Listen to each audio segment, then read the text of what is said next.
recording. Okay. Buttons to worry about it. So.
Well, that's not good. Water? Do you need another water? I don't think so. No, I think I'll be good. All right, if you do, just give us a yell. Yeah.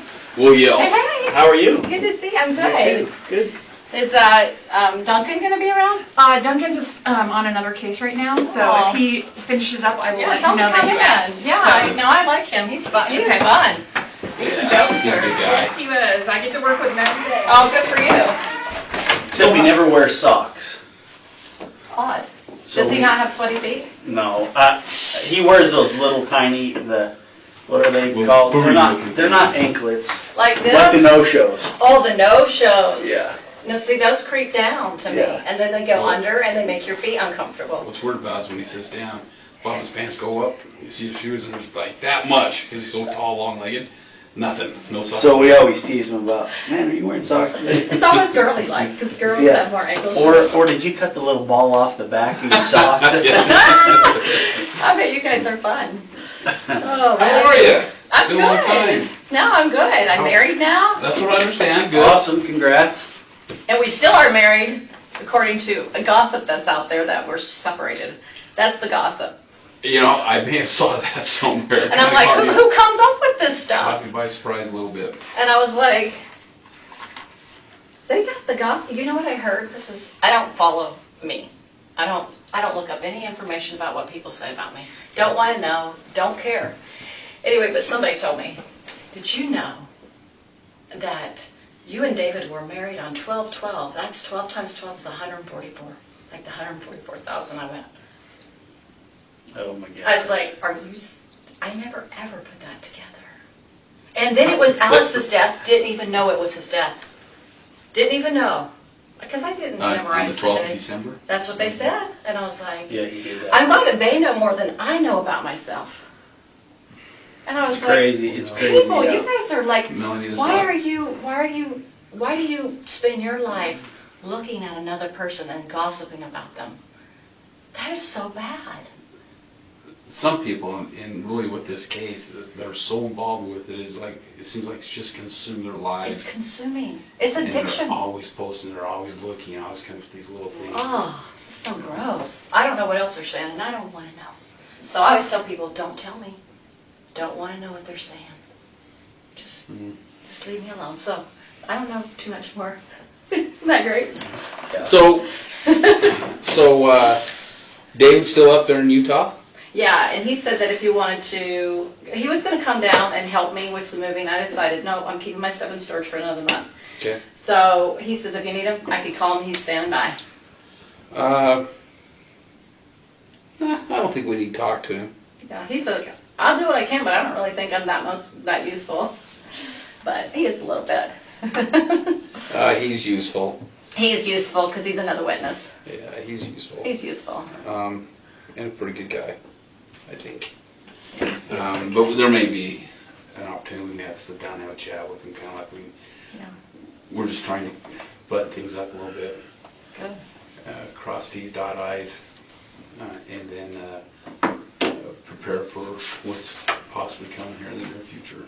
The trials. The trials. Anyway, so it's been a long time since we've chatted, and so in that period of time, Ray, myself, Vinny, other detectives gone over quite a bit of stuff. Okay. And also quite a bit of stuff with you. Yeah. So in going over that stuff and talking to other people, more questions come to mind that we may have not known back then. Okay. And so this is where it's important that we sit down and talk with you again and kind of get that all out in the open and try to figure out exactly what has happened here and what was going on. Okay. Even, when they moved to Idaho, but maybe even prior to moving to Idaho. Okay. So that's what we'll talk about a little bit.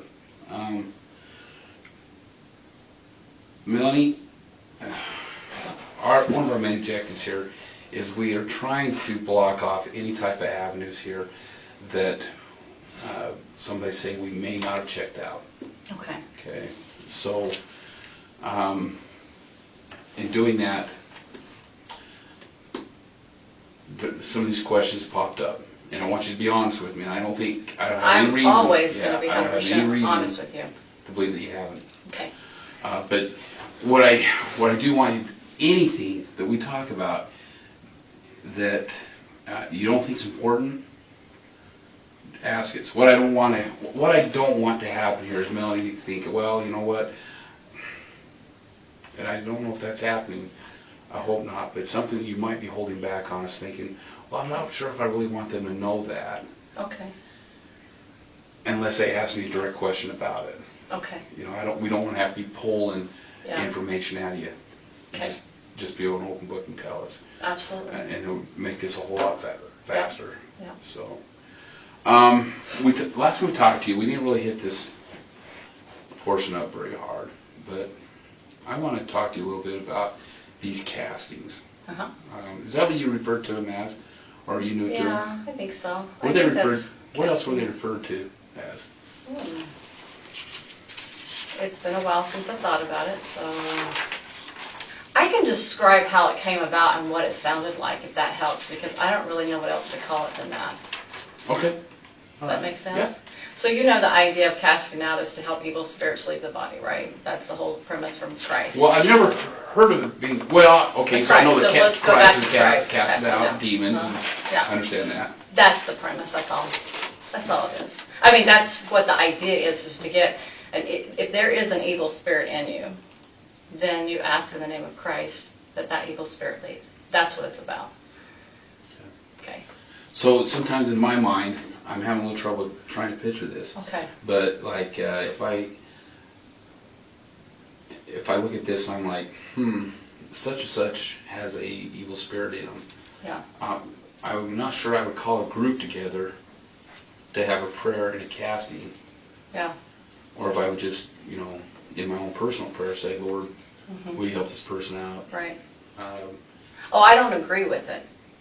But I want you to know that's what the idea. Anything I tell you, I don't agree with. But that's how it came about in the time. So how it started was this. We were in Sulema's house. Probably in January. I don't know how to remember the date other than I was trying to think of sequences, Okay. So there was Christina and Nicole. Remember them? Mm-hmm. And Serena was there. I was there, Sulema was there, and Lori was there. And maybe Sulema's daughter might have been in the house, but I don't remember. And so she was talking to everybody about that Charles was now had this evil spirit in him, okay? So that was kind of what they were talking about. Okay, tell me about that evil spirit. Did the evil spirit have a name? Yeah, remember we talked about it. It's the Ned guy. Right. That's what Okay. they said he was. He All was this Ned person, okay? All right. So she's kind of talking to the girls, and they're all kind of talking about what's going on. And she's like, I don't know what we're supposed to do about this. How do we get, how do I do this? I don't understand what this. So nobody has any information about casting out at this point. And then Christina, she starts talking about something. This was all beyond me because I didn't do the energy work. I mean, I had energy work done to me before, but I don't know how to do it. And I don't know if Christina knew about it or not. I'm not sure. But Christina started talking about, man, I don't know how she brought it up now. It's been a long time for me to remember. I don't know how they start talking about it, but somehow they start talking about casting out somehow. And then they all started joining in. I was listening because I didn't have any comment to make to it. I was like, I don't know. And then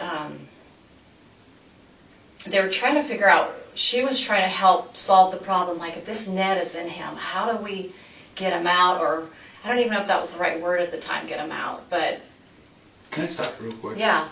Remind me how she knew that was Ned. Okay, that was, remember when Chad made the phone call? Lori and I were in her house, one of her houses she lived in. Mm-hmm. Not the last house, but the one prior to the last one. Because I remember where I was at certain times, so I remember the house. Anyway, so I remember she was coming in the door. It seemed like we just did a podcast with a couple of men. So we just did that podcast. They left. And Chad calls and says, hey, I want to let you know that I did some research and figured out that this Ned. Oh, it's been a while since I thought about this. Ned, that's right. I know Ned, what you're talking about. Yeah, you even forgetting details. It's been 2 years, right, or something like that. So Ned, Schneider. Thank you.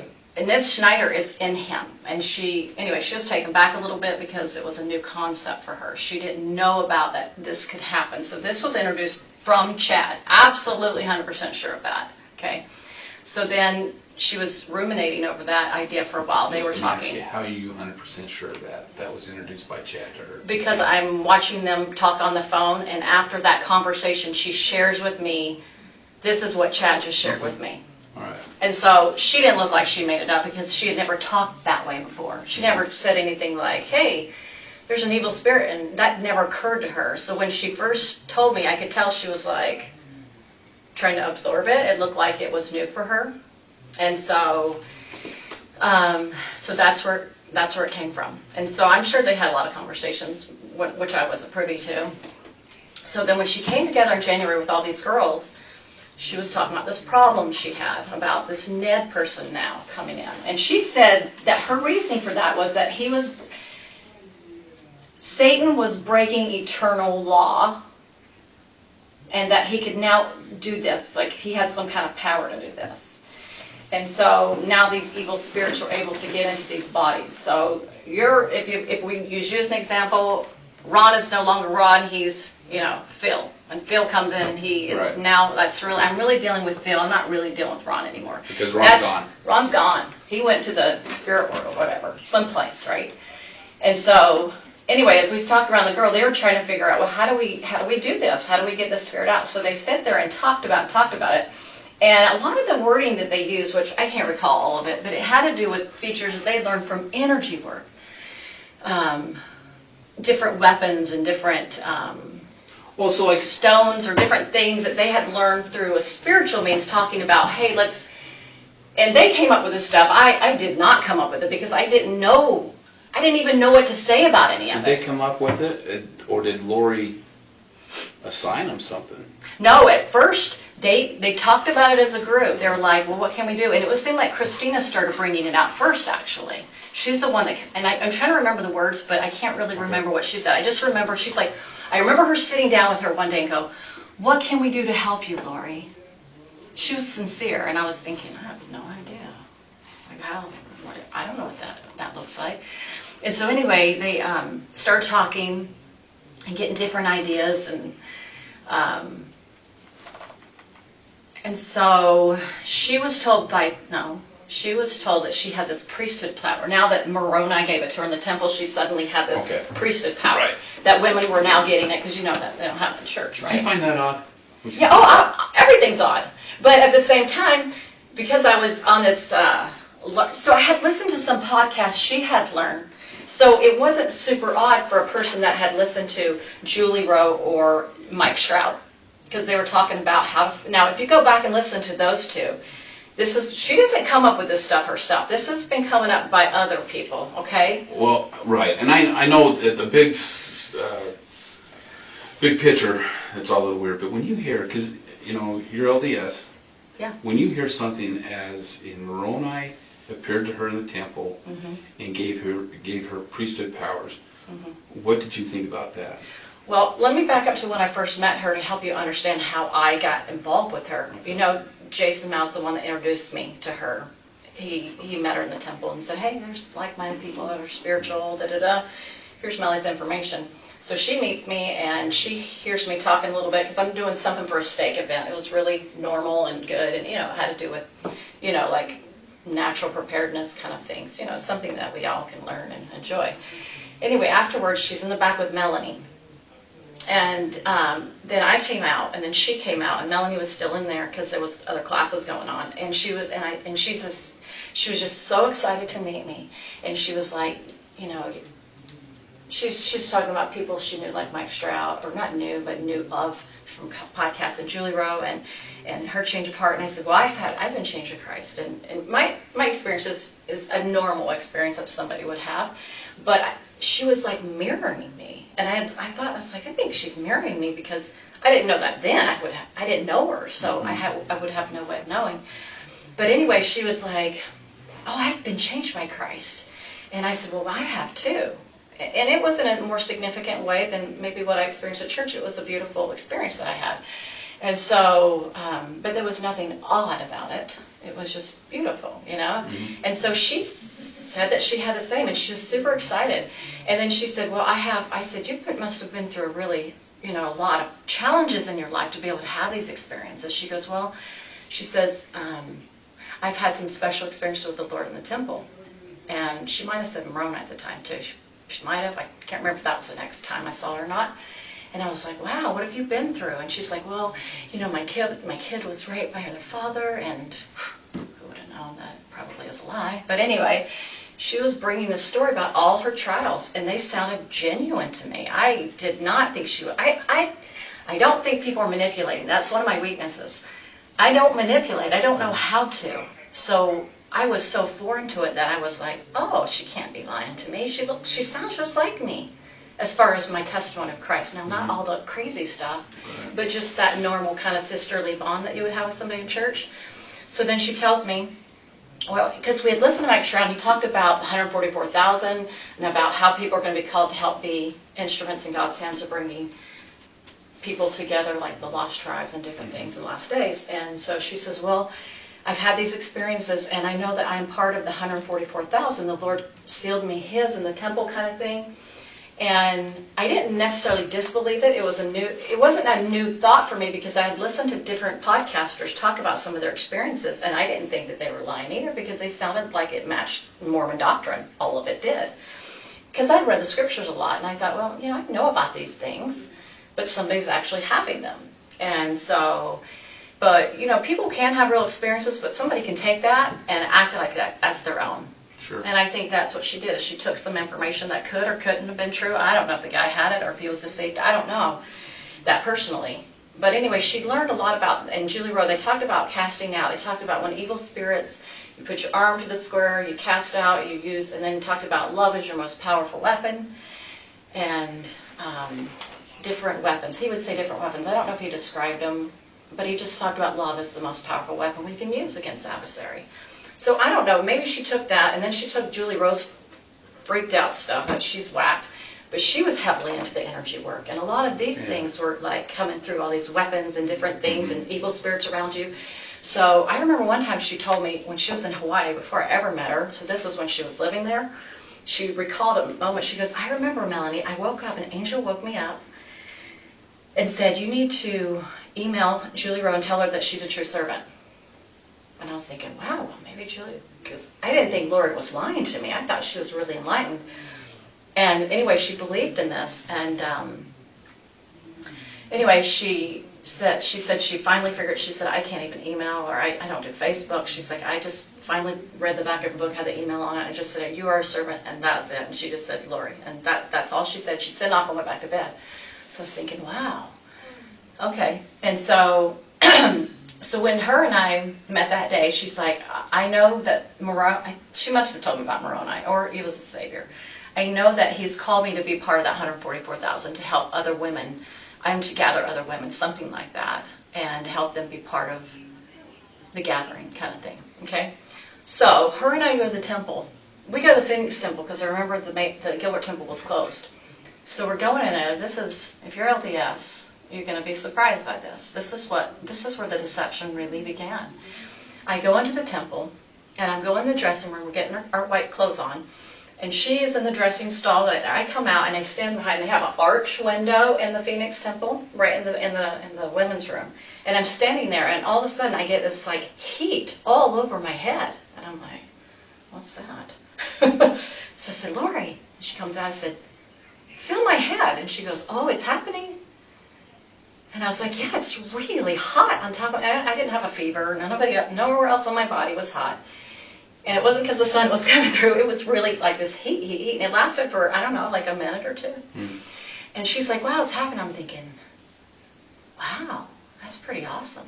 You know, I'm thinking that's good. And so anyway, we go into a couple of different rooms. I don't want to share too much because it's the temple. Right. But anyway, she thinks that she has the power to ordain me at that point to be part of this 144,000. And so she says a little prayer. That's her thing, her little prayers. And did she say she got the keys to ordain you? Yeah, from the Lord himself and from Moroni herself in the temple, in the initiatories, in a certain location in the initiatories. And the interesting thing, I told this to Rob, the same place that Sulema said she saw the Lord was the same place he said. And I was like, how did that happen where she said the same place? And he goes, well, Melanie, people can have some psychological word. I don't remember what he called it. So the psychological word that she had this experience in there. And I was like, well, I never had anything like that. So I don't have the experience they do because I don't have visionary experiences. That's not me. That's not my gift. So I just assumed that because they had them, they knew more than me. Well, if they can see that, I can't see it. Maybe I don't doubt that people can have gifts like that. I'm very much a believer in them. Yeah. So that was a bit on the odd side. That happened to me in the temple. And I've asked other people that work in the temple and different things. They said, well, they can bring Satan in with them. I'm like, oh, yeah, they can. Mm-hmm. So that was sad. So that's where my confidence came from with her, because I'm in the temple of my God. That happens to me. Sure. So I had to, you can imagine after all this happened, I had to read back and go think, and it's like, all those things you thought were revelation, get rid of them. Don't even remember. Don't go back to try to figure out, Heavenly Father, what happened here? I thought I was on your team. Sure. And I cried to the Lord. I said, I cheated on you. I broke my heart because I was that absolutely gobsmacked by it. Okay. Yeah. So with these castings, and the first one you're involved in was at Zulima's house. And I can't remember if they did it that night or the next day, or I don't remember, but it was... Was it still at Zulima's house, do you remember? Yeah, I think so, yeah. Okay. Pretty sure. And was that just for Charles? Oh, absolutely, because that's the only person they knew had that issue at the time, according to their pretend revelation. I call it pretend because who knows what they're listening to. Describe to me how they did it? How they did it. Okay, so they were trying to figure out first how to do it, and so they were all coming up with different ideas, and I wasn't familiar with their vernacular. They would say things like, like Melanie would coin the phrase, probably like some kind of malachite or something after a while. Like malachite's a gem. Mm-hmm. So they thought that gem had power. So like in the chakra world, people get into stones and stuff like that. They kind of brought that into that. So they thought that had the power. And then... Those malachite rings, or the malachite stone? Well, she eventually got that, yeah, but that was... Yeah. Okay. Yeah, right. Like the malachite stone. And... And then I remember Serena having a moment where she was like, we just need to ask, I don't know, it was a question. I remember it triggered something like, we need to ask permission for something. Anyway, sorry, it's been too long. And it was weird that something happened that night that was strange. Sulema and was it Serena? It's almost like they got attacked by an evil spirit. Like all of a sudden, Sulema's sitting there talking, and all of a sudden she can't breathe. Like she's like, I'm having a hard time breathing. I'm like, what is that about? You know, and then Serena, it seemed like something happened to her where something happened to her. And Nicole, or maybe it was Nicole. I know Nicole had something with, Nicole's a sweet, gentle soul, if you ever met her. And she just all of a sudden got really depressed and really heavy and quiet. So anyway, they were obviously opening darkness because anyway. So they would say, well, anytime darkness comes after you, it's because you're doing the right thing. So it's an oppositional idea, Sure. right? And so anyway, they would just basically, she would raise her arm to the square, Lori would, and then she would say through her priesthood power, which she believed she had the patriarchal power, which was higher than the Melchizedek power, okay? Sorry if this is confusing, I don't know. Yeah, I'm following you. He's following you. And be patient. And Chad would help groom her into these beliefs and ideas. He would help her believe more and more, like, you're the most powerful woman in the world, or whatever. And so anyway, they would just, each one of them had like a little something to say, like how they could help in a loving manner. It wasn't like an evil or a dark, like a yucky kind of a voice. It was, or I'm mad at you kind of a voice. It was like, come to the light, or, you know, something like that. And so the only part I pitched in was my testimony of Jesus Christ. I didn't have anything else to offer than that, because I was like, well, Jesus did this, and look at what's his name, and look at Paul the apostle, and you know, and I was just trying to share my little part, because I was like, all these people, I don't know. And so anyway, that's just how she did it. And so she would, and I think she kind of did it more on her own as she got more closer to Chad, and everybody's kind of started leaving the group, you know, like Nicole and what's her name, Christina were out, Mm-hmm. and then Serena was out early. Thank goodness on their part they were out early. And it's only because Lori was getting jealous, or you know how the jealousy can get in, and she was worried because Serena would call Chad too much, and then she was like, Chad was like, well, she has more intentions than this, and then they cut her out of the group. Just stupid stuff like that. So you think that they cut Serena out of the group because Lori was jealous? Well, I think, so he would say, this is how it started. He'd say, you know, she keeps calling me. Serena keeps calling me, asking more and more questions. And then he would tell that to Lori, and Lori would talk to him about that and say, oh, she wants to learn more power, and she's actually now getting darker because she's getting like Julie Rowe or something something stupid like that. And then so pretty soon they had deemed her more dark, and she just needed to, they just cut her off. Basically means, I'm not going to talk to you anymore. So she went out of the country and came back. She got sick, and she was asking, like, what happened? Was some evil spirit touched me when I was there? And Serena had a hard time swallowing all this. After I came to her and said, these people are bad, she was like, you mean they lied about that and that? I'm like, Serena. And I had told her the whole story, everything that they killed the kids, and I really felt they did. And she was like, and we went to the temple, and she's like, Melanie, did they lie about this? I'm like, Serena, the whole thing is a lie. And she was so convinced. She was so convinced. And she's a very intelligent woman. She's a very beautiful and amazing woman. But she was just sucked into it. And so, and it had a lot to do with the preparation work, had a lot to do with learning things outside of Chad and Lori before we even got together, like, you know, the podcast people. And that prepared Lori to meet Chad.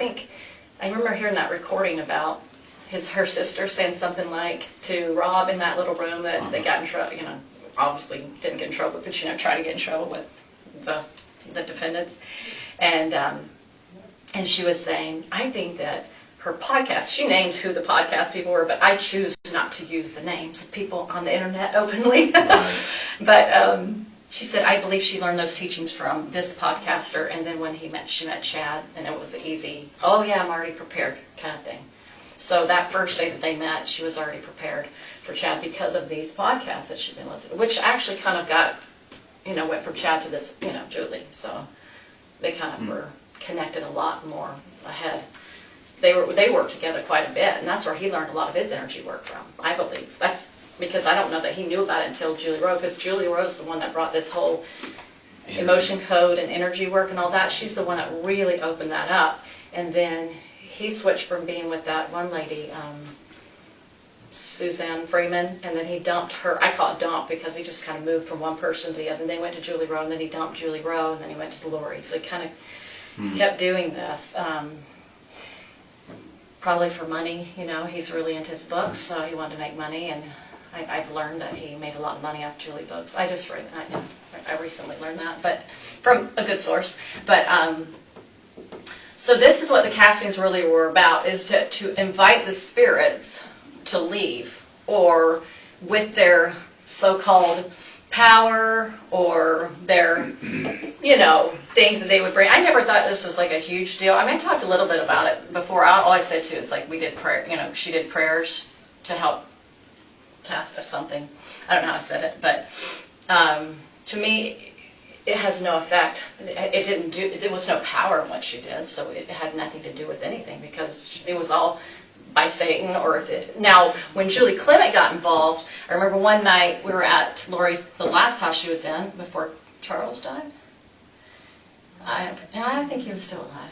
And I remember they were doing a prayer, and Julie Clement and Sulema with their, I don't know, energy, they both do energy work. They're saying, she's like, I saw this dragon, something like this, and I know Sulema said she saw that later, and I didn't see anything. So that's just what they imagined in their, I don't know, this, you know, some evil spirit tricking them, something.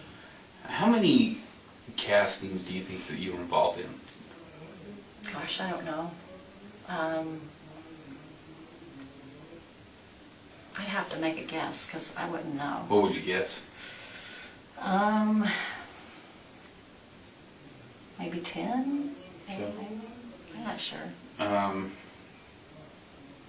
they were just for chat, for, I think most of them were on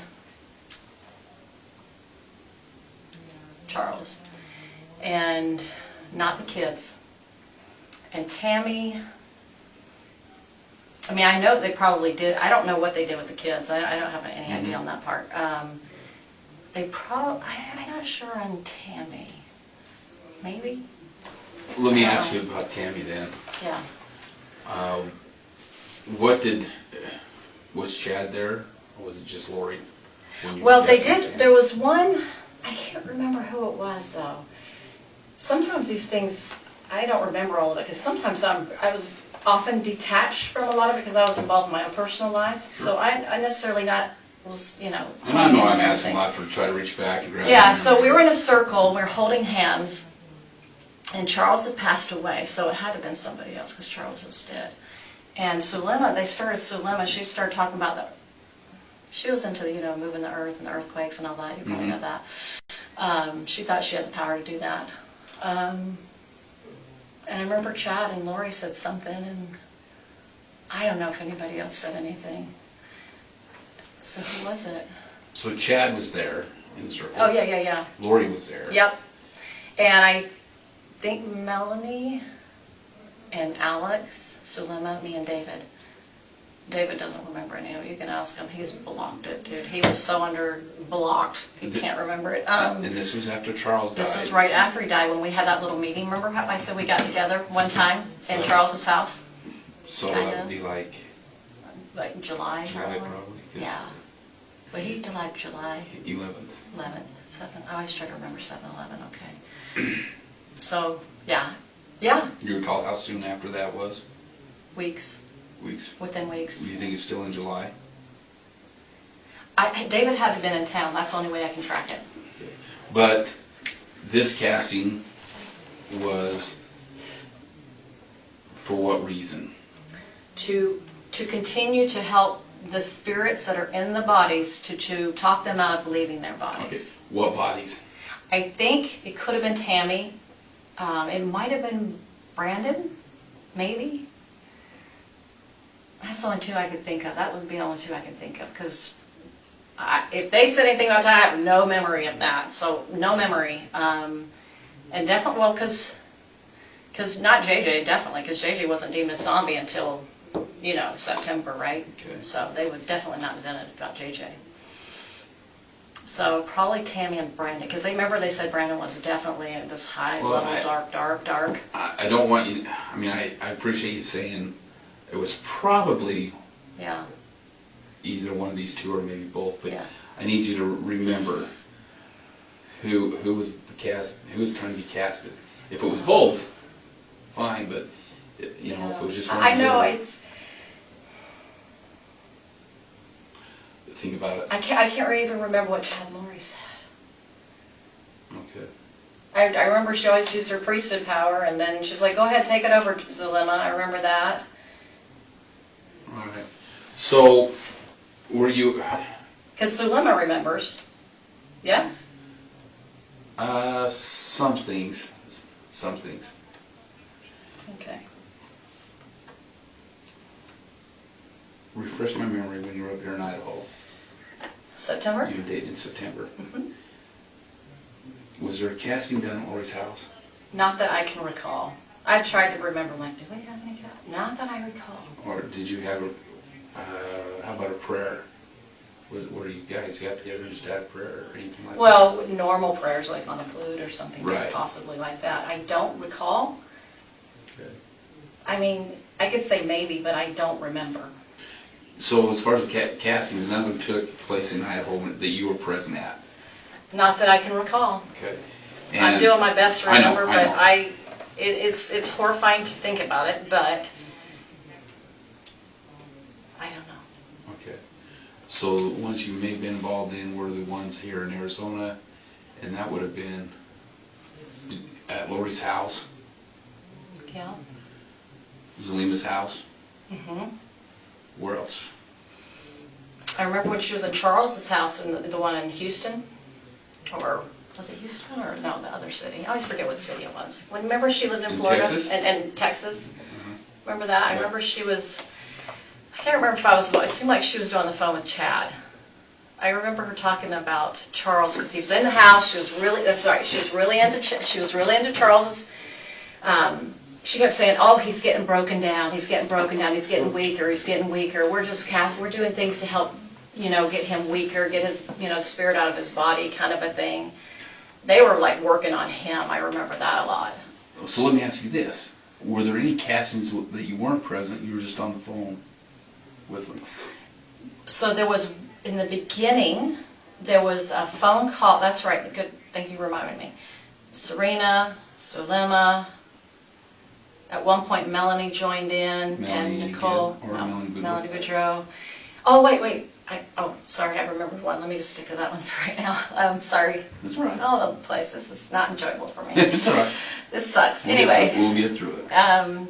So yes, there was this phone thing because she was doing it through Zoom. It was a Zoom thing. And so they were like everybody had their own little parts. Like I just said, like mine, I just talked about Jesus, right? Mm-hmm. But one was over fire elements or something, wind, fire, earth. I don't know, just they came up with some funky words. And not that they were horrible words, they were just not usual, putting them together in a sentence kind of thing. I don't know how to describe it. Mm-hmm. It's very unusual. So yeah, they did that a few times on the phone. And then Dolores just kind of got tired of doing it with them. She was like, "Oh, this person talks too much." She'd get irritated with people. Like, I think she was always jealous. Anyway, so yeah, that was on the phone. And I don't know how many times, but I'd say a handful. Maybe they tried it maybe 2 or 3 times. Maybe. I don't know. And then one time, okay, so you know the house she moved in the first time, Alex's house, right after she left Charles the first time. Mm-hmm. She went to Alex's house for a while. She had Serena on the phone, and Melanie was new to it, and she really didn't know what was going on. So it was the first time Melanie was exposed to it. And I remember we were holding hands, and I remember she said, "My hands got really hot, and then they got really cold." I was like, okay, not my experience, right? And then Serena kind of related to that. They were talking on the phone. And that was the night she came up with this idea, this map thing of zombies in the world. Arizona, Utah, Idaho, da-da-da-da-da-da. And then she's like, okay, Chad says, and she'd be on the phone, how many zombies in this state? She called him by name, Chad. I knew she was talking to him. How'd you know he was talking to him? Well, I just did. I mean, I just did. I don't know. I knew it. Spelled my name? I'm sure she did, but I just know she was talking to him. Who else was she going to get this information from? I don't know. No, she was into him. She was way into Chad. She was infatuated with him, big time. There was nobody else she could ever talk to about it. Nobody else could have given her that information. Nobody. I guarantee it was nobody else. I just know it was him only. Because who else is she going to call? She doesn't know anybody that talks like Chad. She didn't know anybody. She wasn't friends with these podcasters. She didn't even know Julie Rowe. She never met her. Okay. So,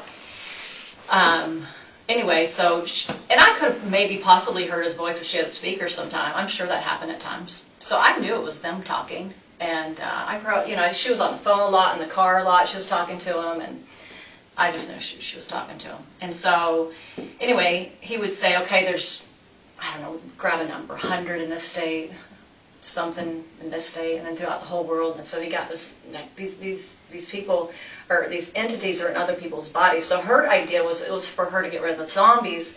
The idea was for her thought she had the power to cast out, she'd say in the name of whatever, and with her power. And then he would check, oh, there's none left in the state, So anyway, that's how she did it. So anyway, I remember that conversation was kind of going on that night. And then, I don't know the heck they were talking about that night. I don't know who. I'm sure it was Charles. And I think it was probably for the world too. It probably was. And anyway, everybody was just holding hands. And anyway, they all said their little, whatever they could come up with, they think of that would help encourage this spirit to leave, or encourage them. And it wasn't done it didn't seem like it was done out of any unkindness or anything like that. It was just a matter of, like, if you were to invite somebody to leave. I think they started using different weapons that had light in them to help that encourage that spirit to come out of the body by those words. But it had no power. So I haven't worried about it since I've left Lori. I was like, she didn't have any power. She can't hurt me. I'm not worried about her. So obviously I didn't believe in it to the level of worrying about my life, right? So that's kind of it. I mean, is there something you're kind of looking at that might help you more? Well, I really want to just dive into these. Yeah, to kind of understand them. Yeah. Yeah. My understanding, and we may have hit a little bit on this in our first interview, but my understanding is that the spirits, in order for the spirit to be taken out of the body, it has to be casted out. However, if that body or the spirit in that body is a certain darkness, just casting it out doesn't prevent it from coming back out. From coming. Yeah, absolutely. So, and there's certain ways that that body can be destroyed. Body or the spirit? Or spirit. I don't know if it can be destroyed. The spirit? I don't know if they can be destroyed. I don't know if the Father you never heard destroys anything? spirits. Okay. Oh, I'm not saying they believe that. I'm just saying you and I personally, I don't think they can be destroyed. When we talk about this, I'm trying to. Okay, I wasn't sure. Yeah, I'm trying to dive into their world. Okay, their world. Sorry, because you're sharing personal. So okay. So yeah. Yeah. I don't think that they thought they could destroy them either, though. They were just trying to get them to the point where, I don't know. If I had a dark spirit in a body. Yeah. I mean, a dark spirit. Yeah. And that body, or excuse me, that spirit is cast out of that body. What enters that body next? Can it be a light spirit or can it be a dark spirit? Oh, so that did occur with Charles, they said. So, okay, this was the first thing, is they were trying to cast out normal, like casting out, right? But they said, oh, no, it's still in there. Chad would deem it still in there. We can't get him out. They're breaking eternal law, right? This is what we're saying. Okay. That casts his personal spirit out and then put a new one in. So then they finally said, we got him out finally. Through our priesthood powers, we got him out. Now, who's the next one? Garrett? Garrett was the next one that came into Charles. And this was supposed to be a more advanced, darker spirit. Okay, so if according to them. If the body keeps receiving dark spirit, yeah, in order does that body have to be destroyed? Oh, no, not, see, they were learning. It was a never figured out. This was Chad pretending more and more along the way, is my opinion now. It's like, he was just like, okay, that didn't work, well, what can I come up with to keep Lori happy, right? And let me just figure this out and come up with, I don't know if he even played all the way through, because Lori was so pushy about being with him, and I think he was so infatuated, which you and I both know he was with her. I think he just got more creative in his darkness. And I think it just went on line by line by line. I don't think, that's my feeling. I could be wrong. Maybe he had the whole, some people say, oh, a writer, knows the end of it. I don't know. All right, so let me ask you this then. With these castings, we know that, or I think we know, it was with Charles. They tried casting Charles. Yeah. They, at one point, tried casting Brandon. I think so. It feels familiar, I'll just say that. Because they deemed him as really dark after, right about the time probably either right after Charles died, because then they were trying to help Melanie, because now she would go hooks into Melanie. She got totally taken out by Lori. And Brandon is all these things, and he's now, not only is he dark, he's actually, we found out more about him. So first he's this. Oh, wait, we discovered more about him. Now now we know he's actually a high level, he's like up there with Hitler kind of thing, right? Right. And yeah. Did they ever say that? He was one of the Hitler crowd. He was one of the group that associated with Hitler. Mm-hmm. Was he? Yeah, did you know that? I must have missed that somewhere. Yeah, well, you're not missing much. But Tammy. So Tammy was, let's see, that's a good one, because that one's different. Because she was sweet, right? Mm-hmm. No, it was at the very, no, it must have not been Tammy. Well, But that's a good thing, thank you, because I got to route it around. Tammy, what would they have said about her? Because she didn't have an evil spirit in her, so then at the very end she did. And who, because it was, she probably told me like once, so it's not like there was a lot of time spent on Tammy, to my knowledge. What did she say about Tammy? I don't know that she, I remember she said right in September, oh, there's evil spirits starting to work on Tammy now. Tammy's good, but they're not in her yet. They're like working on her. And they're coming around the house, something like that, and then she had this knock at the door one night, and Tammy wakes up to go see the house, and of course Chad and Lori would say, oh, that was Julie Rose's spirit that came and knocked on the door. Okay, That sound you familiar? lost me right there. I didn't know if this was, I did share this with somebody. I really feel like it's come out somewhere along the journey. It probably is. But you gotta understand, man, there's so much that's coming out here, sometimes we have trouble keeping it straight. I don't blame you. That's why I keep saying, call me. If you have like a brain cramp, Melanie can help me sort me out, because I can at least I got my memory. No, yeah, that's why we're here. I know, but I was just saying, when you're going through stuff and you're going through all this stuff, you need to keep it collective. Ask me, because I'm going to tell the truth. Nobody's going to tell it like me. All right. So tell me again about the knocking on the door. So something about one night there was this is what Chad would tell Lori, that Tammy woke up to a knock at the door, and then he would say, maybe to Julie, I don't know, I mean to his wife, I don't know, but he said, she told me that he said it was Julie's spirit knocking at the door, that's what woke her up. So that was one indication, and it seems like there could have been other things, I can't recall, but she just said, I felt this feeling of like they were kind of like around her house, these evil spirits. That's what it felt like when she was telling me. So you know how you feel things, you picture it, but you don't have the words to describe it. That these evil spirits are now trying to get a hold of her. Oh, and then she says, she's starting to question if he's seen somebody else. Lori was. Or no, Tammy was. That's what she right. would tell. So that's how they knew the evil spirits were in her, is because now she was starting to, and I don't remember what she said, something like, are you seeing another woman? Something, maybe, like that. Do you know when that was?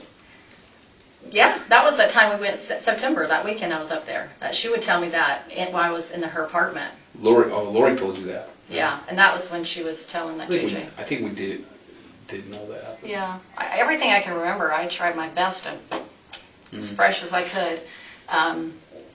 Yeah, I did share. I feel like I shared it. It feels super familiar with me sharing that. Anyway, so, but she didn't tell me when she got in her spirit.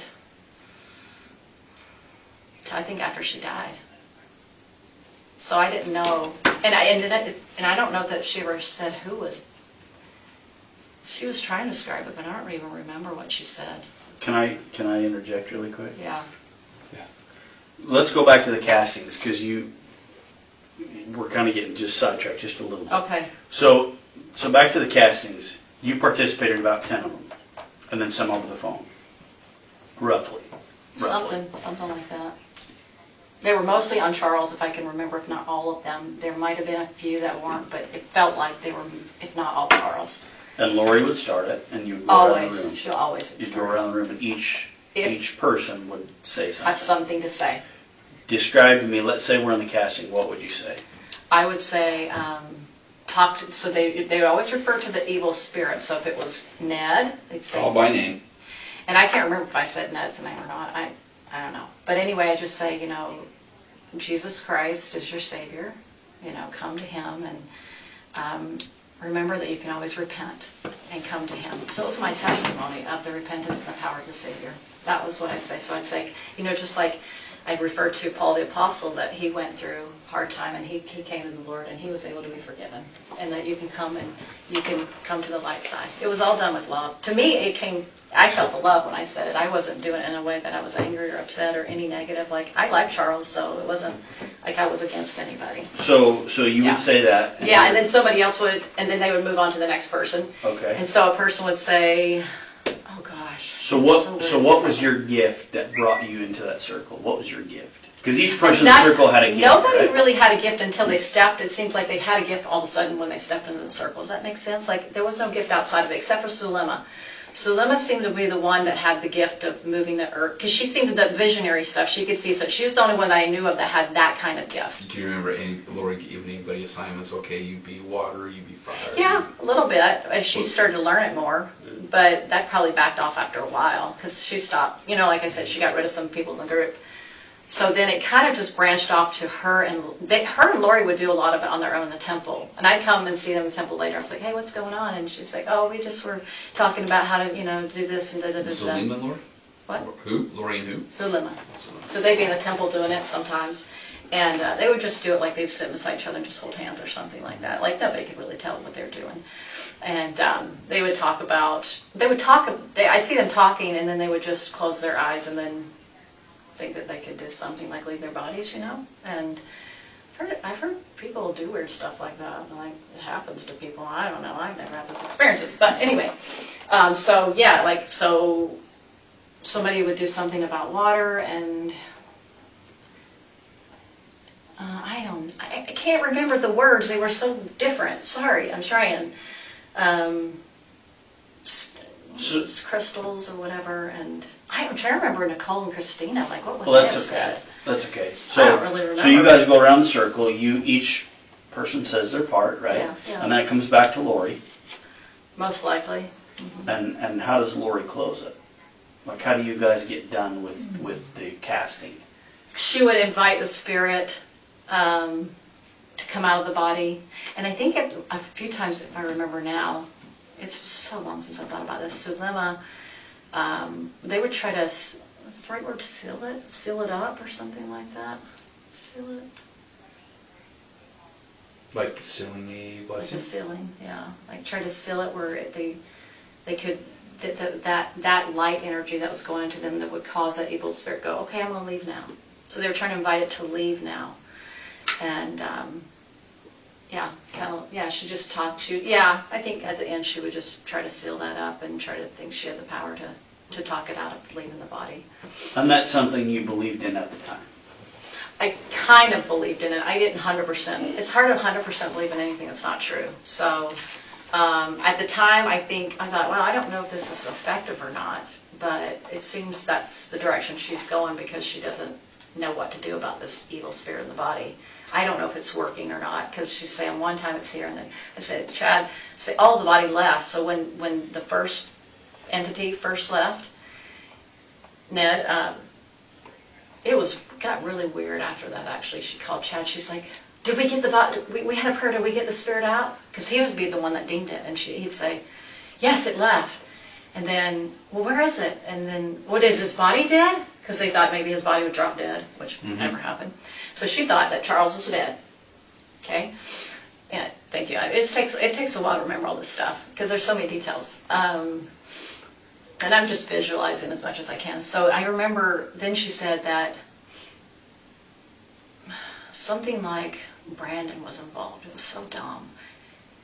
And Brandon was helping get rid of the bodies, something.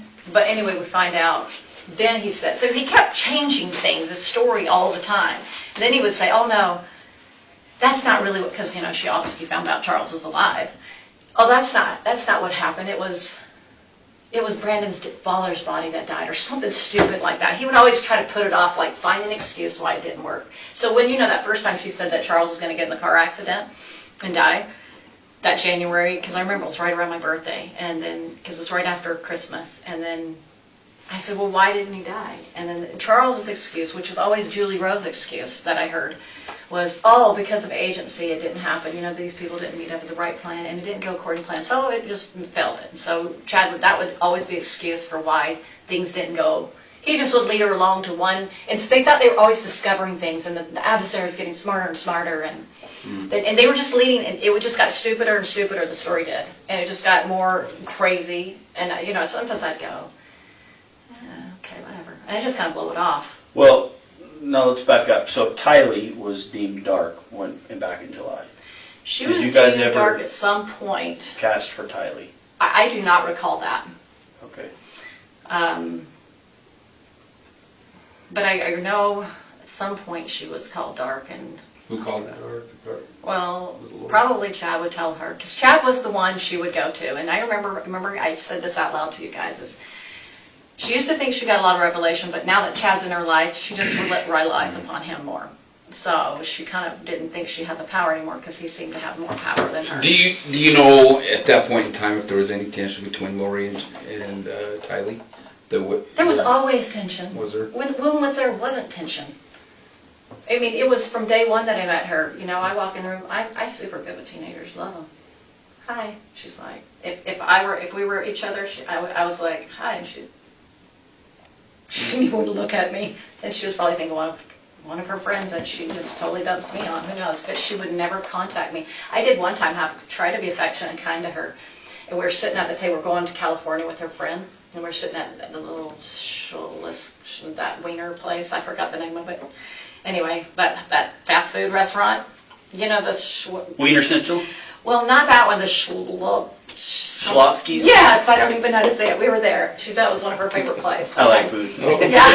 See, she said she was big on food, and now she loved her fast food. If you didn't know that, she did. And so we were sitting there, and I just, you know, just like try to put like Tylee's hair. You know, women just do that kind of stuff. And I just pulled her hair up, and she was like, you know what I mean? I was like, and I didn't take it personally. I knew her mom was her mom. Like, you know, she had a rough life. I was like, whatever. And I think it upset Lori. That kind of upset her. I was like, you don't need to be upset.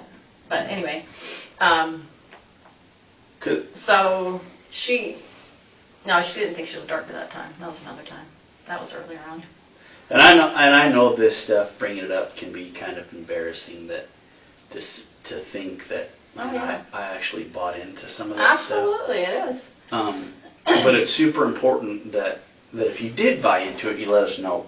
Because we've recovered text messages and conversations between you and Lori, or you and Zulema, and things like that. So there's some things where it shows that you actually believe that Charles was a zombie. Well, like I said, to a certain level, I believe it, just like Zulema. But remember me asking her the last time I saw them, I said to him directly, it's like, and this was just to show you where my beliefs were, and Zulema's. I said, I'm not 100%. Now, here we're not influenced by Chad and Lori, because they're not in the room. This is us three now, alone, without their influence. And Alex. And Alex. So here we're in Zulema's home, and I remember he's sitting right by the door, and she's in the kitchen, and I'm right here. And I go, 100% of the zombie thing, I'm still not 100%, okay? So that's what I said. So he goes, 100%, and then she goes, I'm still getting my answers on that. She goes, I'm still not 100%. So that's what our conversation. Now, to me, if she said that, that means she didn't know that they died, or they were, whatever, they're missing or whatever. I don't think she was privy to that because of her comment there. She didn't seem like she knew what was going on to them. But this was after they had moved to Rexburg. I mean, this was like a few weeks before he died, so this was what? Charles. No, Alex. This is right before yeah. Alex died. Yeah, so this is The after last they time I moved to seen him. Rexburg, they came back. Yeah, this is after they went to Rexburg, and they already were married. They just got married, Sulema and Alex. So when I say, yeah, I went along with in text because I was trying to believe in it, you know, and I was trying to, but there was always that little part of me that was like, you know, you're going to have that. You're going to have that doubt until you ever had doubts about something, but you go along with it for a while because you kind of, and then you're like, So I'm not denying that because I told you I was gullible. So that, I mean, it's just that I didn't 100% believe in it. I never 100% believed in anything, but she was so convincing when she come around you, she would just like make you try to believe it more. You know what I mean? It's like when you have something, you ever try to believe in something and you keep talking about it to keep convincing yourself of it? You know, multi-levels are great at that. You know, you're just trying to talk yourself into it. And so, but the 100% was never there, even though it made it sound like it. Even Lori doubted it. Because she made a few comments, and I remember her seemed like she could have been in the last house she lived in when Charles died in. You know, if he's a Satan, he's a good one. Or maybe she was in Texas too. It was one of those. So I'm just saying, how do you 100% believe in something that's not true? It's very difficult to. This time that you were with Alex, Sulema, and you, where was that at? That was at Sulema's house. And did you have a conversation at that time with Lori and Chad? They weren't in the room. When was the last time I talked to them? Well, remember I was already coming down. I thought you said that you talked, or you just got to talk to them or something. No, I said we weren't talking to them, so we weren't in their conversation. Like, we were just talking, the three of us. Oh, okay. So I want to make that clear that they weren't under our influence. They weren't trying to influence us. Okay. I was trying to say we three got to talk without them in the room, which really... Because they left?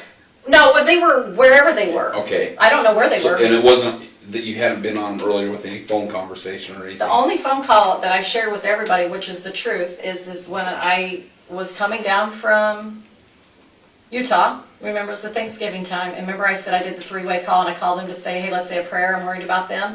Sulema got on the phone call. She didn't really seem like she understood what was going on. Because I asked Laura, I'm like, does she know what's going on? And she's like, oh, yeah, she lied. Anyway, so when I was listening to Sulema, I was like, I don't think she understands what's going on. I got that feeling. She's like, what is this about? I just wanted to make sure that...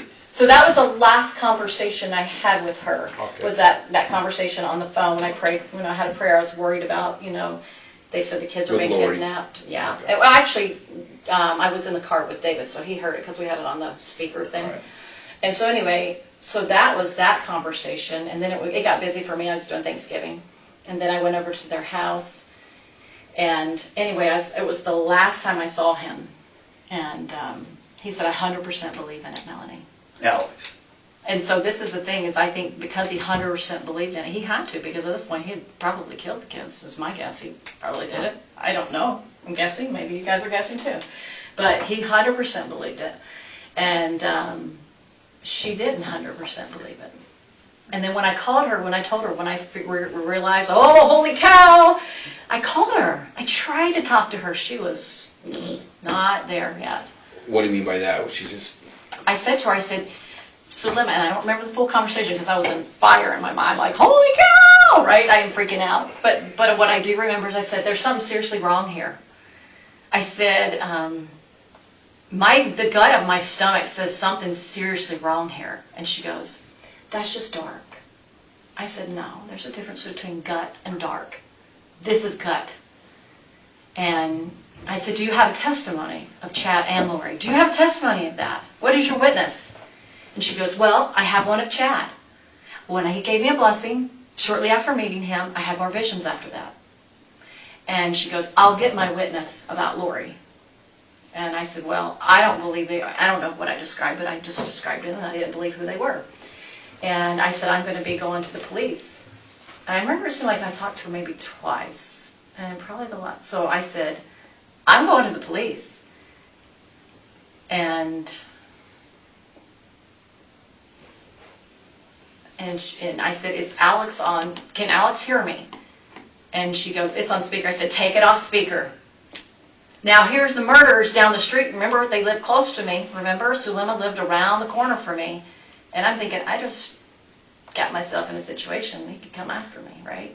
But I had to do what I had to do. She was my friend, I wanted to warn her. And I just said, hey, so anyway, the police I know circled her house, circled my house, making sure I was safe and making sure he probably didn't get in trouble, whatever. And so she texted me, didn't call me, texted me next day, I got my witness. Which means to me, Lori's in. Lori's good. That's what it meant to me. Did she tell you how she got her witness? Nope, that's one-liner. And I said, I'm not talking to her anymore. Cut her off. I just knew that I couldn't talk to her anymore. You remember what day that was? Do you still have that? It's on my phone. Yep. Thank goodness for some of the texts that got saved, right? And then she told me she never wanted to have anything to do with me again. At that same time? No. It would be after he died. After Alex died. So she was still under the influence of Lori at that time in her life, so. Okay.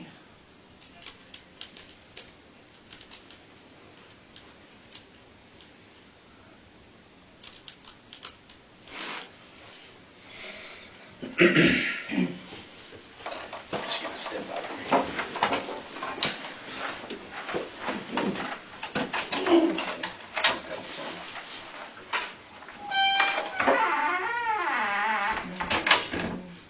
Oh, December 6th.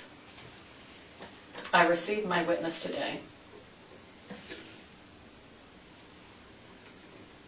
On December 6th? Yep.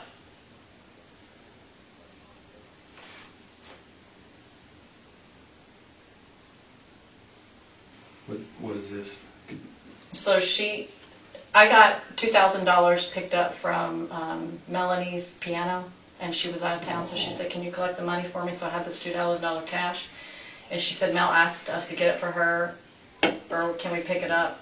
What's easier for you? I said, I'm sorry, but I'm not home, and I'm not sure when I will be. I just text her as well. Maybe I can get it to her through PayPal. Just PayPal it to me. I can't right now because I don't have enough money in my account. If you'll anyway, she goes, oh, let me know, thanks. Are you up for a convo? The bishop told me what happened. I was so surprised, so sad. This was after he died, so this was, I guess it was 2 days later, right? I'm so sorry, words cannot express how I feel. I am extremely only surprised at your hypocrisy because of what you did. I didn't have to not only deal with my precious husband dying in my arms, but then when police were ransacking my house and traumatizing my entire family. You are not my friend. You are not to speak to me or anyone in my family ever again. I want you to pay the $2,000 you owe as soon as possible. Put it under the mat and I'll forget that I exist. So you can understand why I haven't talked to her. So, Then I just told her. is she just mad because you made the phone call to us? Is that why she's mad? And she thinks that God's pointed towards Alex's direction? My guess.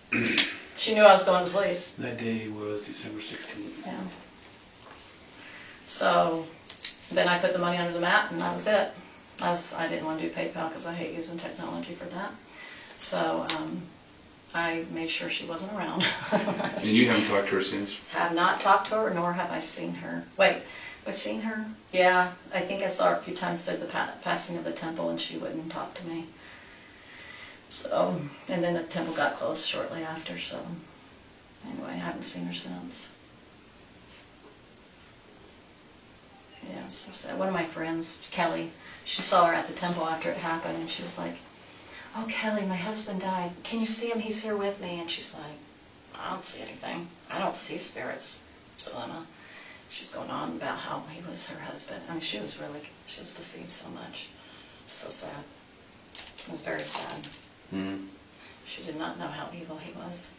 I mean, all that I've learned about him didn't sound like he had a good past, you know? That's interesting. Yeah, so I believe her energy work is the one that got her deceived. Because she could communicate through the veil. I had no gift, so, you know what I mean? It got her sucked into it. As far as her not letting that go and believing in it and stuff. I'm curious, your opinion, do you really think she can see through the veil? I don't know if people make stuff up or not, honestly, Ron, I don't know. I don't know if people imagine things. I really don't know.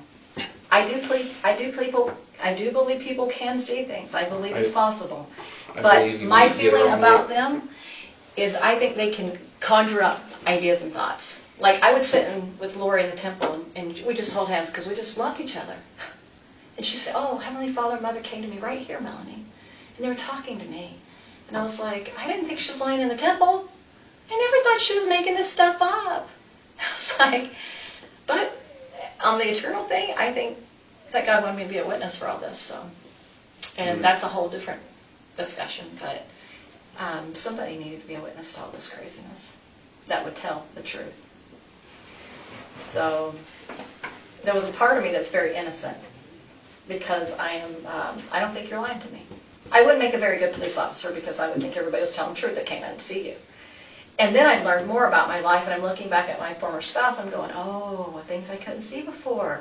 And it's called deception or manipulation. I wasn't even aware of that. Like, people do that. I didn't catch it because I don't know how to do it. I don't understand it. But when you experience it, it's painful. I'm going to get a little personal with you here and ask some personal questions, but I'm curious with the relationship with your previous husband. Was that relationship with your previous husband kind of in turmoil before Chad and Lori showed up on scene? Oh, absolutely. We had challenges for the whole marriage. Okay. Yeah, it was a hard marriage. Did Chad? Did they encourage me? Yeah. Actually, they discouraged me. Did they really? Well, they were saying, oh, I see you, this is what he would say at first, I see you and your family going to a mountain in camps, and I see your husband and your family with you. But he gets upset and he leaves the camp, and then he shortly dies after that. So then, that was one thing he said. And then, at one point they said, he's not dark, but he has just dark spirits around him. Because I remember out of the blue, he's like, oh, I checked your husband, and he has attachments to him, so I just took the attachments off him. I didn't ask him to do that, nor did I even think that he had them, do you know what I mean? So that was right in the beginning. And so then I said, and then anyway, I had a hard day one day with Brendan, and I told him months, like right about the time I met Lori, I remember standing with my husband, and I said to him, if you don't stop talking to me this way, I can't do it anymore. You're going to have to make some changes. I mentally, I can't talk. I can't handle the way you talk to me anymore. I can't do it. And I remember he has this scratching thing. He just started scratching his arm with his eczema. And I was, and then we had a discussion once, and I said, you see how you're talking to me? I said, that's the meaning. Do you understand that? He goes, that is? And I go, yeah, it is. I'm just trying to figure out, you know, he always had his reasons. And then, anyway, so I went out for a walk one day, and I just said, do I have to stay in this marriage, Heavenly Father? I can't do this anymore. It hurts my mind at this point. And I felt this peace come over me. And I was like, huh, are you kidding me? So anyway, I tell Brendan, I fasted the whole day. I was like, I feel peace and I feel happy. I am so done. I was in so much pain. But that's the reason why I came to know the Lord, is because of how hard that relationship was. And I spent a lot of time repenting on just any kind of unkindness that I showed. I mean, I spent a lifetime doing that. So anyway, I said to her, hey, I just want to let you know that I'm divorcing Brendan or something like that. And she is like, I can't remember what she said, but I remember one time going to the temple, I said, this is just not going well. And she goes, no, I think you should go back to him. And I was like, yeah, I'm kind of sensing that too. Everything's just hard, you know, like he's getting upset and the kids are da-da-da-da. So she was actually, believe it or not, she encouraged me to go back with him. And then I got to a point where I was like, I got to do what I need to do. And actually, this is interesting. I told Brendan the whole story after I talked to all of you guys before it hit the media. I wanted him to know face to face. I said, I want to tell you what happened, because he's the father of my children. He needs to know these things. And I told him about Chad and Lori and the whole thing, and he was just like, oh my gosh, you know, he was shocked. He goes, well, probably a good thing you divorced me, because they probably would have tried to come after me like they came after Brandon. And I said, who knows? And I thought, wow, that was the statement of the year. I'm going to ask a question, and I do so with a little bit of reserve because I don't want to sound too... It's going to be a weird question. Okay. But it is what it is. You know, you can... Do you ever feel like that with Chad, was ever a point in time that Chad was wanting to bring you into any type of relationship? I never felt that from him. He did contact me, but I never felt that, you know, the thing that him and Lori did. I never felt that kind of a romantic, no. But one time he contacted me, and I'm sure I shared this briefly. 6 months before I met Lori, he texted me on Messenger and says, "Hey, Melanie, I just finished my last book, and I'm going to be in Arizona. Do you think you can help me with a get-together?" I said, "Sure, I'd love to." And then I contacted Jason Mao, and I said, "Hey, well, Chad's coming to town. Why don't you guys both do a duo together?" And so they both were like, he's like, "Sure, that's fine." And so then I got the word out, like, hey, they're both coming to town. So anyway, when I picked him up I'm so glad I did this. I picked him up from the airport. I had somebody in the car with me. Whew, glad, you know, because who knows? I don't think anything, he would have said anything about these multiple lies. He hadn't told me about that, so I didn't know anything about it. But I had, her name is Janelle Littlebear. She was with me, and her daughter was with me. So anyway, we went to the place that he was going to speak, and then we had a lot of craziness going on with the air conditioning. But anyway, and then I said to him after, you know, it was all over, I said, "Do you mind giving me a priesthood blessing? I could really use one right now," you know. And I looked up to him at the time. I thought Sure. he was this great visionary. And which I don't even think he's a visionary by the record now. Now, maybe I said it earlier on, but now that the more I learn and ponder, I'm like, I think he made it all up. Anyway, so he gave me a little, it was just a nice little blessing. Anyway, but he never, I didn't feel like he was trying to come on to me, or maybe he used me just to get his book sold there. But when he met Lori, it was a totally different energy than when I met him. It was, so that's just letting you know. Of course, I never had any type of interest in him at all, because you can tell why. So he was not somebody I'd be attracted to. You know what I'm saying? But plus, I was married too. Okay.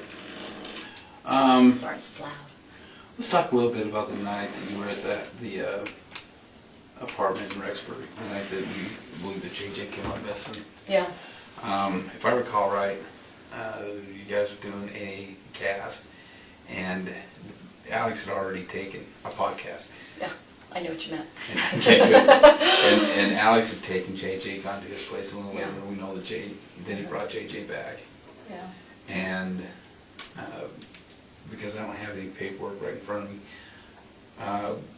he went upstairs with JJ. Is that correct? Is that what I remember? Do you remember, like, you mean like when we were doing the podcast and then he came in the door with him sleeping? Yeah. Mm-hmm. Yeah, I kind of looked that way. So he goes upstairs. And do you know where he went when he went upstairs? Just kind of, oh, well, yeah, because he went into Lori's room because he wasn't in David's or my room. Those rooms are empty, so he had to have been in there. And then you didn't see him again that night? Who? JJ? Alex. And he left. No. And Jay left. JJ's still up there. Yeah. And I never saw JJ either. Right, but Alex left. You watched him leave. Yeah. Okay. Well, we heard the door open and close, and we probably said it like good night or something. You know. I mean, maybe we're podcasting. Who knows? We could have. Do you recall I don't know. seeing him walk out with JJ? Not walk out. No, Okay. just walk in. Okay. Just walk in. That's right. And when he left the first time, we didn't see him take him. We just know he had him because she said that he had taken him. Right. I don't recall that. I just remember he wasn't there. But the time he left, so he brings JJ in, and then he leaves again. He did not take JJ out of the room or out of the apartment. Okay. So you get done with your podcast. Everybody goes their separate way, and everybody goes to their bedrooms. And David, I recall David having his dream. He woke up. Yeah, funky. Did he come and get you and tell you? No, I was actually laying beside him when it happened. In which room? In JJ's official room. Okay. So he woke up and you were at the side of him? Yeah. And tell me about what happened from there. His heart was beating. He was distressed. He said, "I just had this really bad dream." And then he kind of sat up and he was just, and he just was, I said, "Well, tell me about it. And he's like, it was just so dark. He's like, I saw an earthquake and I saw people hurting and I wanted to help them and I couldn't, and something like that." That's what it feels like, remember. It was like his heart was hurting. Like his whole body was under distress. When he has dreams, they're like lifetime dreams. You know, some people dream vividly. I do not dream like that. He has incredible dreams where he feels everything in his dream. So it affects him at a totally different level. Okay. So that's what happened. So then I think, oh my gosh, maybe some evil spirit, because, you know, they were always talking about it. So I text Lori and I text Chad. I'm like, I don't remember what I said. Probably, are you awake, or something's wrong, Chad. David, I don't remember what I said. I just remember trying to get to them. So I said, I'm going to go get Lori, see if she can help out. The door was locked. And so I was like, I don't know. She's not, I don't know if I should try to wake her up, or I just decided just to come back and see David after that. So you tried the door handle. It was locked. It was locked. Did you knock on it? Maybe. I probably did, but there was no answer. I don't remember if I probably did, but and I did actually. I think I tried calling her too and texting her, and I think Chad. I think I tried calling him. I thought maybe he could help out. Neither one of them responded to me, as you probably could tell in the text. You probably saw that. Nobody responded to me, so I just went back to bed. And then we woke up next morning, and she was happy chappy. How was David? He was better. He felt better. He's like, that was a bad dream. And then we would tell them, like, hey, he had a bad dream last night. And she's like, oh, that was Julie Rowe. He attacked her. Once again, throw Julie into it. From a distance. Chad said Julie Rowe attacked David? Well, Lori probably said it, but, you know, she always went through him. So when I say it's kind of, they're both. Who knows? They both. And then I don't even know what I believe anymore, what she says that he says, because she's such a liar now. At this point, I'm like, I don't know anymore who said what. But between the two of them, they came up with it. Oh, they always throw her into the bus, you know. And it's because because right before earlier that day, we went to that lot where, you know, that land was going to be for sale. And so we were talking to a friend of Julie Rose. His name was Keith Levitt. And Keith Levitt was there with his wife Suzanne, and then the realtor was there, and Alex was there. But Lori wasn't there. David thought she was there. I said, no, she went home after that. He goes, I forgot that. Anyway, and so anyway, because we saw her, we thought, oh, she's going to tell Julie Rowe. Keith is going to tell Julie Rowe that we were there because he saw us, because they're really tight. Keith and Julie are super tight. So that's why they threw that, you know, Julie Rowe attacked him that night because, you know, da-da-da-da. Do you remember by chance what Lori was wearing in the morning when you guys got up? She was typical wearing spandex pants and spandex shirt. I don't recall. But that's usually what she had on. Was it the same clothes that she had on the night before? Oh gosh, I do not remember. I know that's kind of a tough one. I don't remember details to stuff like that. It's not one of those things I pull, unless it stands out for a reason. I wish I could tell you. Okay. That'd be good to know, but I don't know. She usually had new clothes on every day, if I can remember. It seemed like she had fresh clothes on every day. She was kind of into her clothes, so. All right. That night on the 22nd, yeah. Try to remember as best you can, okay? So, it's a Sunday, Yeah. right? Do you guys go to dinner, or do you guys make dinner on Sunday night? Well, we would make it because we don't go to eat on dinner out, so we would have made it at home. So everybody's at home. Mm-hmm. Does Lori leave anywhere with JJ? I don't have any memory of her leaving. So you sent a text, correction, Lori sent a text to you around 8:30 that evening saying that something to the effect of, hey, I'll be there shortly, JJ woke up, she's getting him back to bed. Mm. Do you know where she was at or where you were at when she sent that text? Gosh. Man, that doesn't even sound familiar. Maybe at Alex's house. I mean, that's the only place that she could be. Do you have that conversation with her on your phone right now? No, I think I deleted everything. I was freaked out when it happened. Sorry. I wish I would have kept it on. Sorry. So, and I can get that. So say it again. So who's speaking? Say it again. So Lori. She texts me and says. And says something to the effect of, I'll be there shortly. I'll be there shortly. JJ woke up and I'm trying to get him back to sleep. And that was at night. It was about 8:30 at night. Well, okay, because we didn't do the podcast yet. Okay. We started the podcast like late because I remember thinking, man, I can't stay up this late. I'm an early bird. Like, come on. We started late, and she's an early bird too. So it must have been, my guess is that it must have been at Alex's house getting him to sleep over there. I'm guessing. So I'm just going to make some guesses. That's that. Because she would never have gone to Chad's house because Tammy was there, right? So where else in the world would she go? I have no idea. And that's why I'm asking if you remember her, if you remember being alone in her apartment with her not there. Because if she's at Alex's, you're alone in her apartment. I could have been upstairs or something. Maybe I was talking to David, who knows. So, and that's why I'm asking, if you remember her leaving and JJ not being there around that time. Probably, because that's when he was no longer there when we did the podcast. And so somehow, I think I was upstairs. That's what I feel. I just don't remember that detail because I had any reason not to remember that, you know. I didn't know anything was going on, so I didn't have a way of associating it with anything. I just knew I was going to do a podcast, and that was it. And I didn't prepare for it because I never prepared for the podcast. I just, you know. So.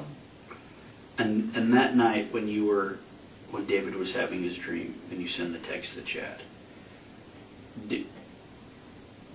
and understand, I'm not casting any judgment here. Yeah, that's okay.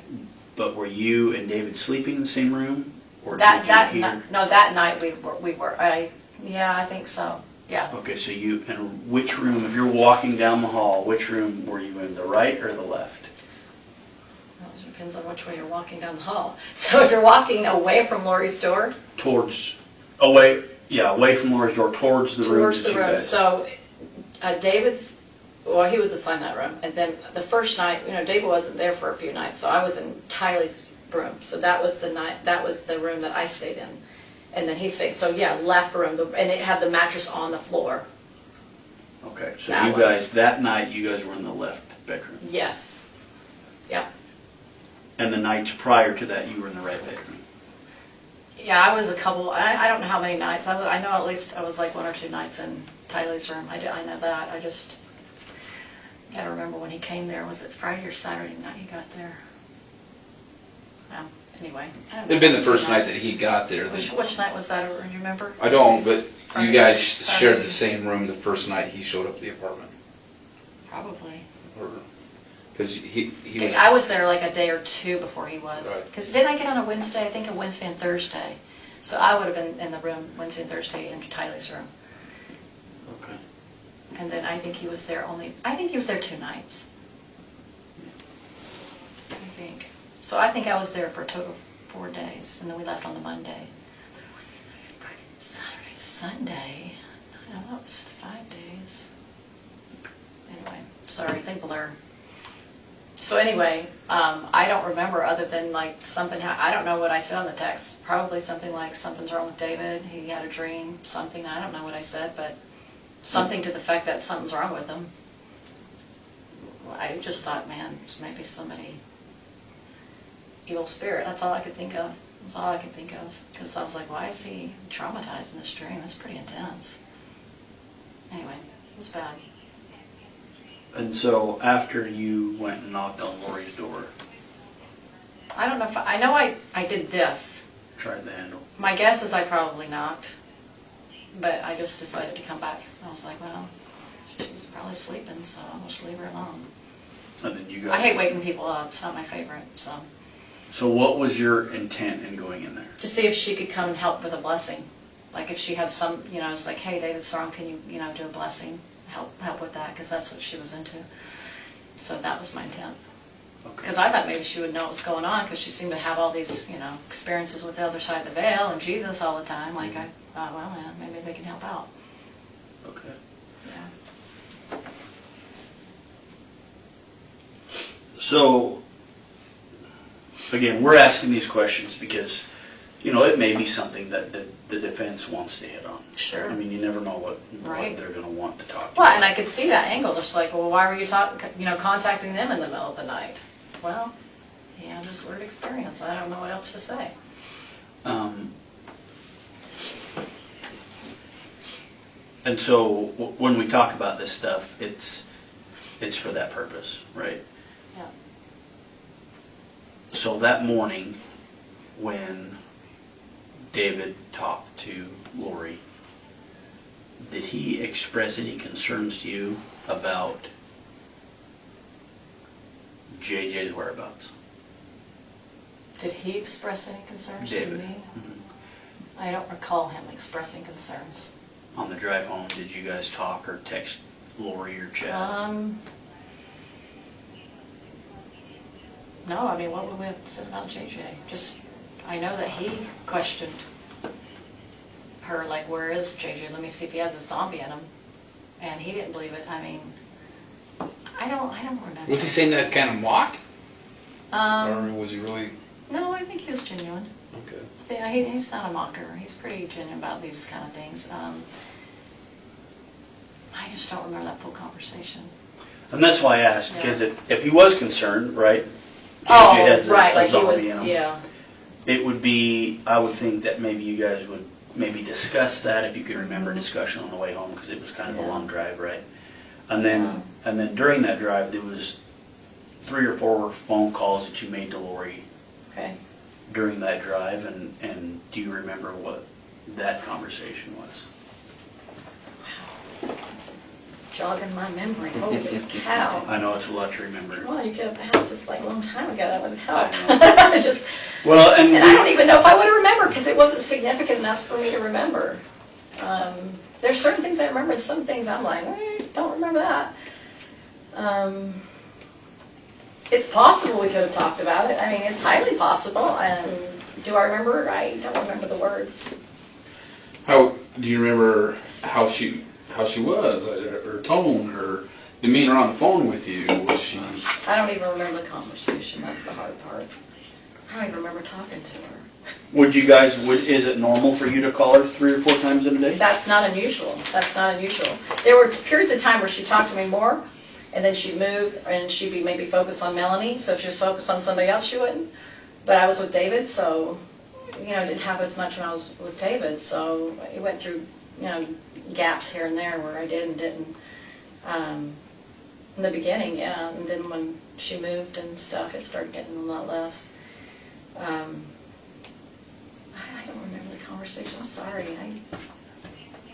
I'm sure she probably talked about those things. That's all that seemed to be on her mind all the time. Okay. I mean, yeah, if they bring them up, they're gonna. Whenever they ask me in court, happy to talk about it. But I don't remember them. Prior to those podcasts, had Chet been over there? Yeah. You know what time he left? We probably talked about it, but I'm just... So I think we figured out, if all my remembering, it seemed like he was there on a Sunday, right? And then he was there even before. Yes, he was there when I got there that day or the next day, because I remember they were doing their little music thing they had going on, so he was there then. And then we walked around the track, Wednesday or Thursday, I don't remember. And he was there, I'm thinking it was Sunday. I mean, I know, okay, yes, it was, because David and him saw each other, of course. Okay. Yeah, so he definitely was there on a Sunday, or we interacted with him on a Sunday. Was he at the house on Sunday?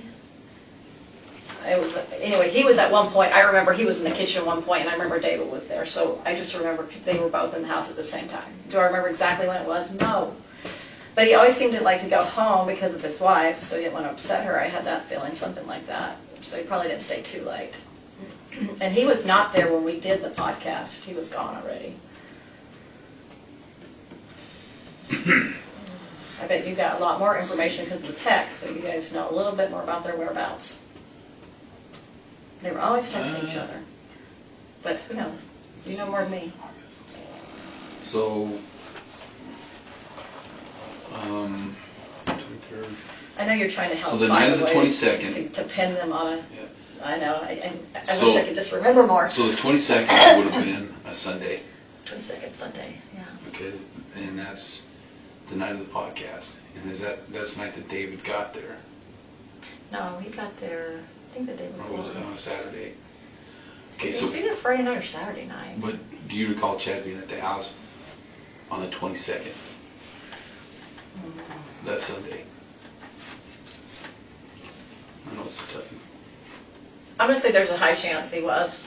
Right this moment, I have to put pieces together to figure it out. The days blend to me. When you're there 5 days and you're trying to figure out which day, that's hard for me. The morning of the 23rd, when Lori's up and about in the kitchen, when you guys get ready to go, does she say anything about Chad? I don't know. I didn't see him there. I don't remember seeing him there. I don't remember. That she's talked to him that morning or anything? Okay. I don't know. David remembers this part the best because he had a conversation with her. And he remembered it because we were leaving, and you talked about now. I remember that whole conversation to whatever I was listening. I know he was over here, and I felt like I was in the living room for some reason, but I couldn't remember. I was like, oh, was it that day or that? I was kind of trying to think, was that Saturday or was it Sunday or what day did she say that? And so he did remember that it was that day, which I'm grateful that he remembered it was that day. Sure. But yeah, I remember her telling me about how, and I remember she was doing my hair. I think it was that morning. Yeah, it was Sunday.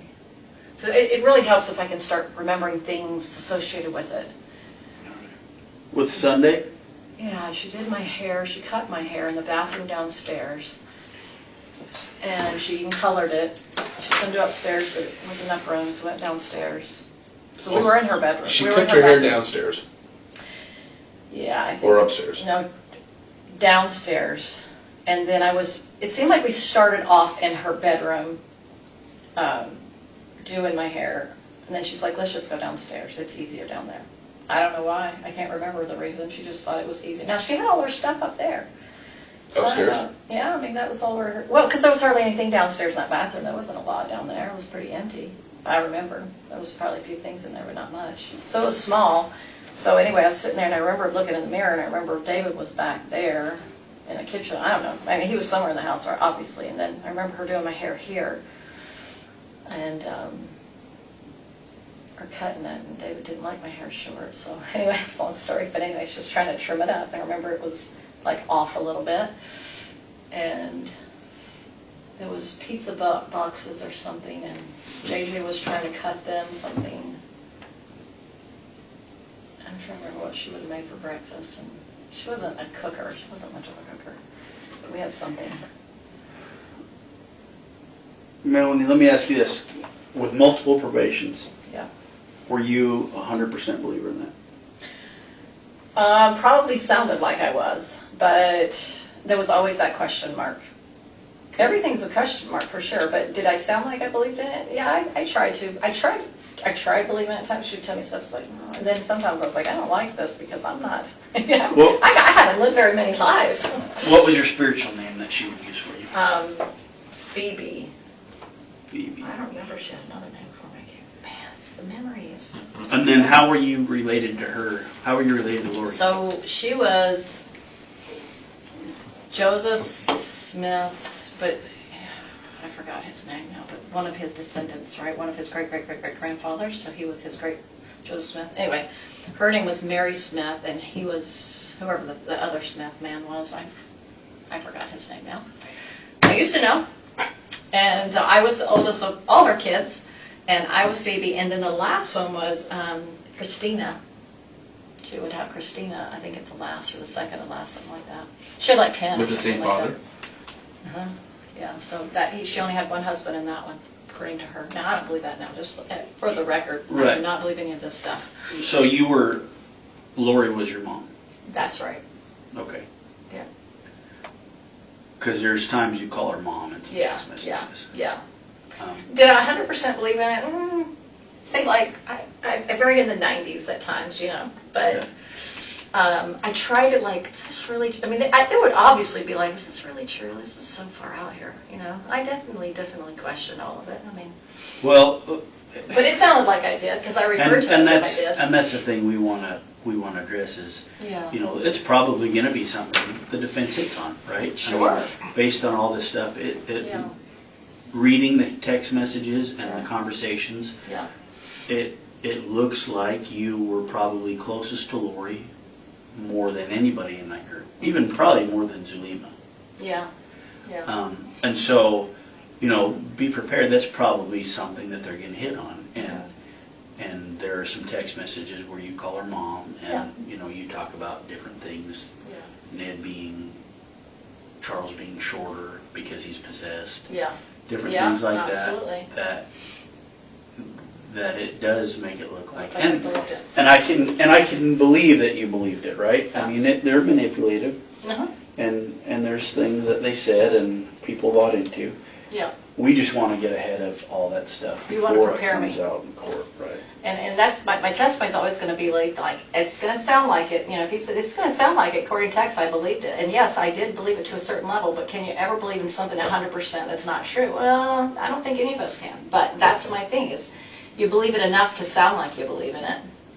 Well, I know. Does that make sense? No, it makes sense because a lot of people who believe in whatever faith they believe in will sometimes question that faith. I mean, I get that. Like if I say, do I believe in my church? Is it 100%? Yeah. I believe 100%. Do I believe in Lord? Not 100%.